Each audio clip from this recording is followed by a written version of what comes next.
जी भारत में रेलवे और आर्मी के बाद सबसे ज़्यादा ज़मीन है वो अल्लाह जी के पास है, मतलब वक्फ बोर्ड के पास है। जी हाँ, यही नहीं, दिल्ली है ना जो देश की राजधानी है, उस देश की राजधानी का 77% 77% लैंड जो है वो वक्फ की प्रॉपर्टी है। और उस वक्फ की प्रॉपर्टी में दिल्ली हाई कोर्ट भी आता है। जी हाँ, दिल्ली का हाई कोर्ट जो है वो वक्फ की ज़मीन पे बना है। यही नहीं, दिल्ली का CGO complex, Jawaharlal Nehru stadium, Delhi public school, DPS school जो मथुरा रोड वाला है, एंग्लो अरेबिक स्कूल और बहादुर शाह जफर मार्ग पे जो अखबारों के ऑफिसेज बने हैं, इसके अलावा भारत सरकार की सेंट्रल गवर्नमेंट के कई सारे ऑफिसेज जो हैं वो वक्फ की ज़मीन पे चल रहे हैं। यही नहीं, मुंबई में मुकेश अंबानी का जो घर है एंटीलिया, वो भी वक्फ की ज़मीन पे, और बेंगलोर का फेमस विंडस्टोर मैनल होटल भी जो है वो भी वक्फ की ज़मीन पे बना हुआ है। ऐसा मैं नहीं कह रहा हूँ, ऐसा कहना है डेक्कन हेराल्ड में लेख लिखने वाले भाईजान फिरोज बख्त अहमद जी का। आप लोग भी जाके अपना घर चेक कर लो, कहीं वक्फ की ज़मीन पर तो नहीं बना है।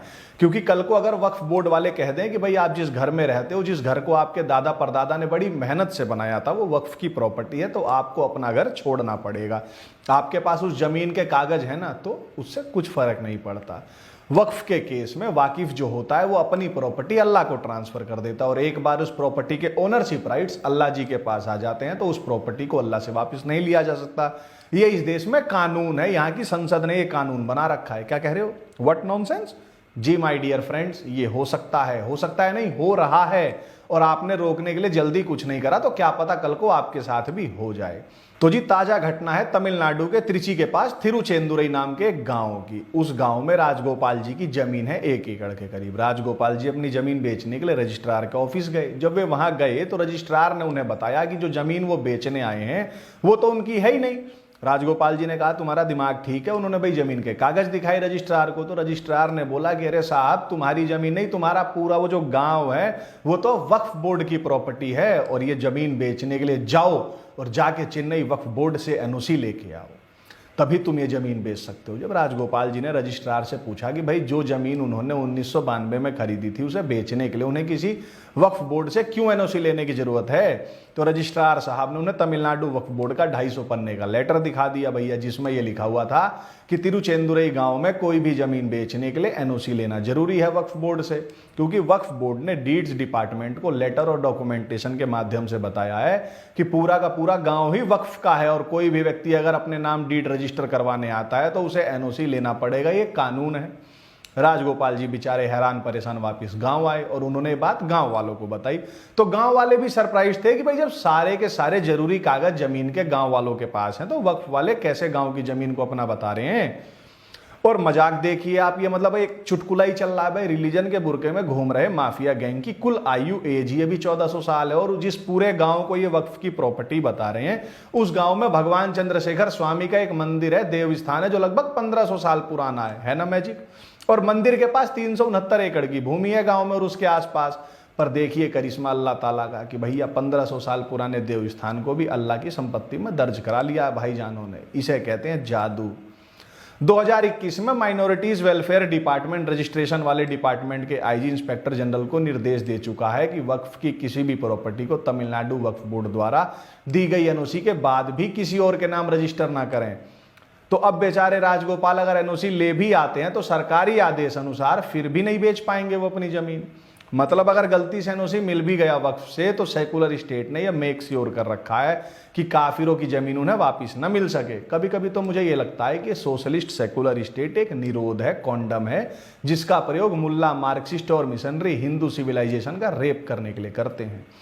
आप में कई लोग ये सोच रहे होंगे कि ये वक्फ क्या बला है। अब तो जी वक्फ का लिटरल मीनिंग होता है डिटेंशन, कन्फाइनमेंट एंड प्रोहिबिशन। मतलब मैंने अपनी प्रॉपर्टी वक्फ कर दी, अल्लाह को सौंप दी, दे दी। इस्लाम के अकॉर्डिंग ये वो प्रॉपर्टी होती है जिसका यूज अब केवल रिलीजियस पर्पस के लिए हो सकता है। इसके अलावा इस प्रॉपर्टी को बेचना और खरीदना शरिया के हिसाब से प्रोहिबिटेड होता है।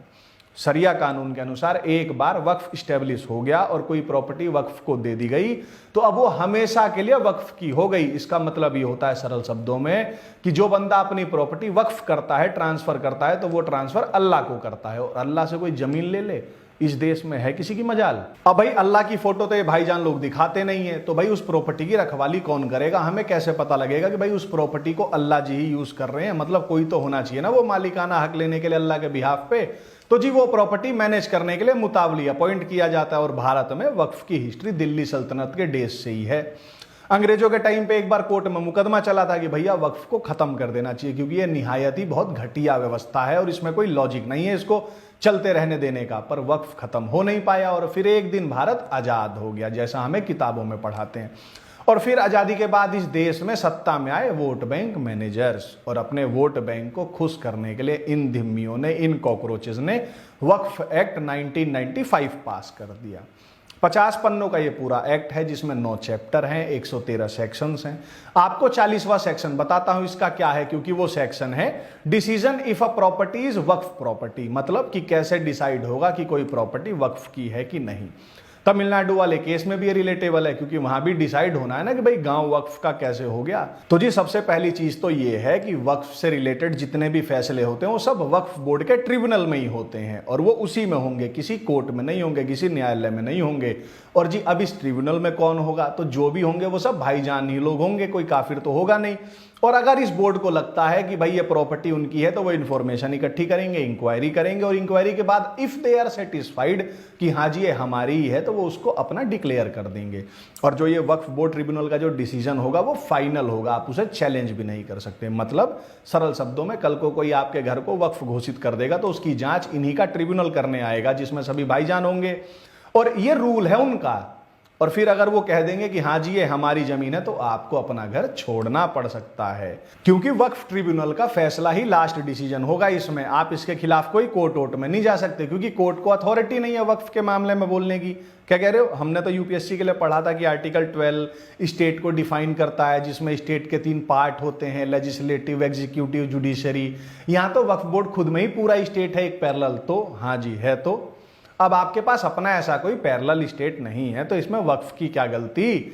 उन्होंने बना रखा है क्योंकि वो बना सकते हैं, आप बना लो आपके बस की हो तो। पर आपको तो सरकारी नौकरी चाहिए ना भाई, दहेज आएगा, अमीर हो जाओगे, गाड़ी मिलेगी 4 व्हीलर, सरकारी नौकरी लग गई तो भाई आपको क्या ही मतलब इन सब चीज़ों से। आपको तो नोट्स रिवाइज करने हैं भाई। रेलवे में ग्रुप डी की सरकारी भर्ती होने वाली है, और यूपीएससी के प्री में भी अभी 6 महीने हैं, तो इतने टाइम में मेंस का सिलेबस भी चाटना होगा भाई। कई इस भ्रम में होंगे कि वे तो बहुत पैसे वाले हैं, उनके साथ ये सब थोड़ी ना होगा।